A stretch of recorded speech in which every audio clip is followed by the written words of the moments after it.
Hey guys, this is Sonu Rawat लेकर आ चुका हूं आपके लिए एक और यूनिक सा गवर्नमेंट जॉब अपडेट जो कि डायरेक्टली निकल के आ रहा है bank of Maharashtra apprentice recruitment 2024 की तरफ से।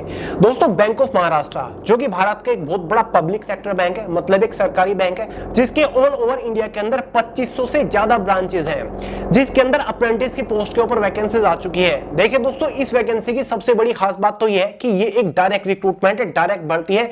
यहाँ पर कोई भी एग्जाम कंडक्ट नहीं कराया जाएगा, कोई इंटरव्यू यहाँ पर कंडक्ट नहीं कराया जाएगा। देखिए दोस्तों, ये एक ऑल इंडिया की वैकेंसी है, मेल और फीमेल दोनों ही कैटेगरी कैंडिडेट एलिजिबल है। दोस्तों, इस वैकेंसी की सबसे बड़ी खास बात तो ये है कि ये एक डायरेक्ट भर्ती है। इसके सिलेक्शन प्रोसीजर में कोई भी एग्जाम कंडक्ट नहीं कराया जाएगा, कोई इंटरव्यू वगैरह यहाँ पर कंडक्ट नहीं कराया जाएगा, डायरेक्ट आपका सिलेक्शन होगा। तो आगे इस वीडियो में इस वैकेंसी के रिगार्डिंग कंप्लीट डिटेल्स आपको प्रोवाइड करूंगा। पोस्ट और वैकेंसीज के बारे में तो बात करेंगे, साथ ही इंपॉर्टेंट डेट्स को डिस्कस करेंगे। इसका complete selection procedure step by step आपको समझाऊंगा। एज लिमिट, एजुकेशन क्वालिफिकेशन के बारे में बात करेंगे। सिलेक्शन होने के बाद आपको स्टाइपेंड सैलरी कितनी मिलेगी, साथ ही दोस्तों अप्रेंटिसशिप पीरियड के बारे में बात करेंगे। जॉब लोकेशन, जॉब प्रोफाइल को डिस्कस करने वाले हैं।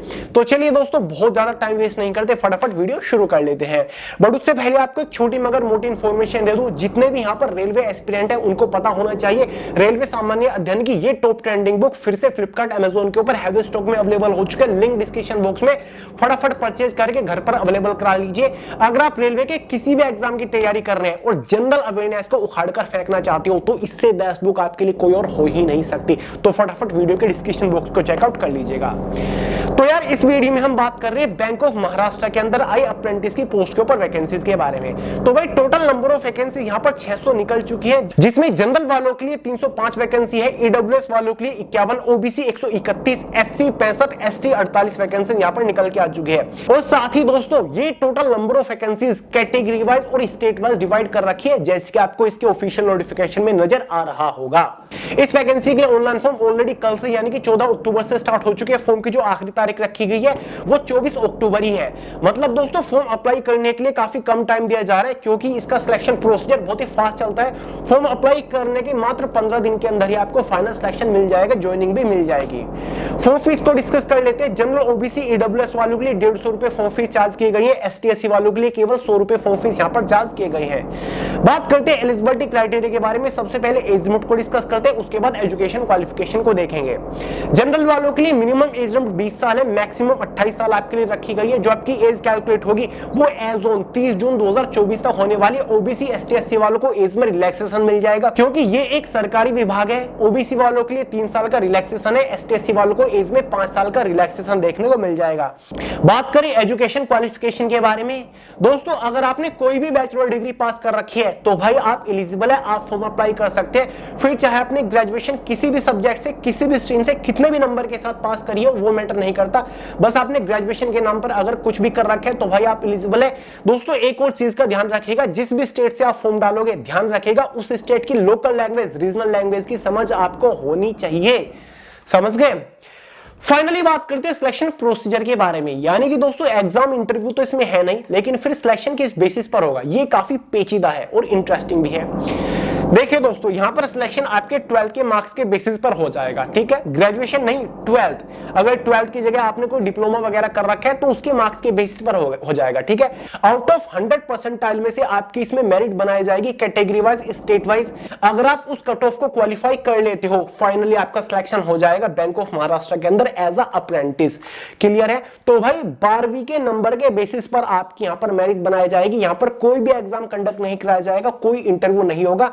हाँ, ज्वाइनिंग से पहले आपका इसमें एक छोटा सा डॉक्यूमेंट वेरिफिकेशन होगा। वो इसलिए होता है कि फॉर्म भरते टाइम जो जानकारी आपने दी है उनको वेरीफाई किया जाता है, क्या आपने ग्रेजुएशन कर रखी है या फिर नहीं कर रखी है, आपने जो रिलैक्सेशन रिजर्वेशन लिया है क्या उसका प्रॉपर सर्टिफिकेट आपके पास है या फिर है नहीं, डेट ऑफ बर्थ, सारी चीजें आपकी वेरीफाई की जाती है, ठीक है? तो वो तो फाइनल सिलेक्शन के बाद होगा, ज्वाइनिंग से पहले आपका डॉक्यूमेंट वेरिफिकेशन होता है। तो दोस्तों, इसमें यही चीज डिफरेंट है कि यहाँ पर ग्रेजुएशन के बेसिस पर, ग्रेजुएशन के मार्क्स पे कट ऑफ नहीं बन रही है, 12वीं के मार्क्स पे यहाँ पर कट ऑफ बन रही है, उसके बेसिस पर आपको फाइनल सिलेक्शन मिलेगा। अब बात करेंगे कि भैया अप्रेंटिस की पोस्ट है तो जाहिर सी बात है कोई ना कोई स्टाइपेंड मतलब सैलरी भी होगी। बिल्कुल है दोस्तों, इस पोस्ट के ऊपर हर महीने आपको 9,000 रुपए स्टाइपेंड मतलब सैलरी के तौर पर दिया जाएगा।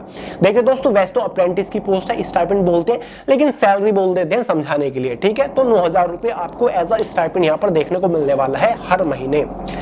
बात करते हैं टाइम ड्यूरेशन के बारे में कि भैया ये जो अप्रेंटिसशिप पीरियड है कितना है इसका। 1 साल का इसका अप्रेंटिसशिप पीरियड रहने वाला है और ट्रेनिंग टाइमिंग आपकी 10 से 5 रहने वाली है। सुबह 10 बजे से आपकी जॉब शुरू होगी, काम शुरू होगा बैंक ऑफ महाराष्ट्र की ब्रांच के अंदर जहां से भी आपने फॉर्म डाला होगा, और शाम 5 बजे तक आपकी इसमें ड्यूटी रहने वाली है, ठीक है। मतलब आपकी ऑफिस टाइमिंग रहने वाली है ये, क्लियर है। Proper as a Bank of Maharashtra के एम्प्लॉय के तौर पर आप काम करोगे, बस वहां पर आप एक अप्रेंटिस होंगे, मतलब साथ साथ आप सीख भी रहे होंगे।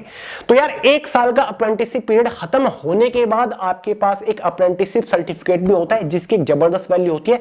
कभी भी किसी भी पब्लिक सेक्टर बैंक के अंदर जब भी वैकेंसी निकलेगी आपको प्रेफरेंस दी जाएगी, और कभी भी जब बैंक ऑफ महाराष्ट्र के अंदर वैकेंसी निकलेगी आपको सबसे पहले प्रेफरेंस दी जाएगी, ठीक है। आपका सबसे पहले सिलेक्शन हो गया, तो इसका बहुत ज्यादा बेनिफिट है। बैंक ऑफ महाराष्ट्र सरकारी बैंक है, इसके साथ आपने अप्रेंटिसशिप कर रखी है, तो यार इसकी अलग ही वैल्यू है।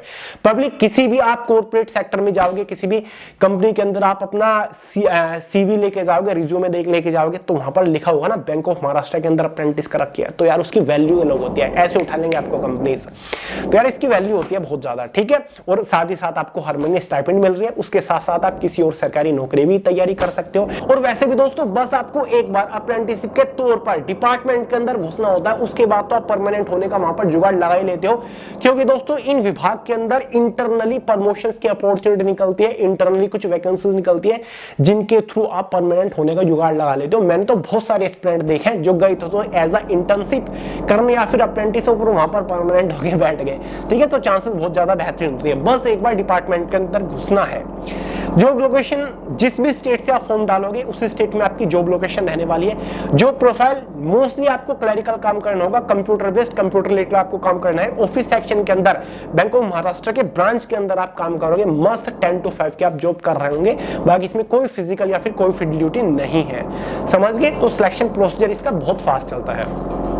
ऑनलाइन फॉर्म अप्लाई करने का लिंक वीडियो के नीचे डिस्क्रिप्शन बॉक्स में। इस वैकेंसी का कंप्लीट डिटेल्ड ऑफिशियल नोटिफिकेशन आपको टेलीग्राम चैनल के अंदर मिल जाएगा, उसका भी लिंक डिस्क्रिप्शन बॉक्स में। कोई डाउट हो, कोई सवाल हो, अभी कमेंट करके पूछ लीजिएगा, वरना सोनू हेलावत के नाम से इंस्टाग्राम के ऊपर भी आपको मिल जाऊंगा। जितने भी यहाँ पर रेलवे एस्पिरेंट है उनको पता होना चाहिए रेलवे सामान्य अध्ययन की ये टॉप ट्रेंडिंग बुक फिर से फ्लिपकार्ट अमेजोन के ऊपर हैवी स्टॉक में अवेलेबल हो चुके हैं। लिंक डिस्क्रिप्शन बॉक्स में, फटाफट परचेज करके घर पर अवेलेबल करा लीजिए। अगर आप रेलवे के किसी भी एग्जाम की तैयारी कर रहे हैं और जनरल अवेयरनेस को उखाड़कर फेंकना चाहते हो तो इससे बेस्ट बुक आपके लिए कोई और हो ही नहीं सकती। तो फटाफट वीडियो के डिस्क्रिप्शन बॉक्स को चेकआउट कर लीजिएगा। तो चलिए दोस्तों, इस वीडियो में इतना ही था। पसंद आई हो लाइक करिएगा, दोस्त के साथ शेयर करिएगा, चैनल को सब्सक्राइब करना मत भूलिएगा। मिलते हैं अगली वीडियो में बहुत ही जल्द, तब तक के लिए जय हिंद।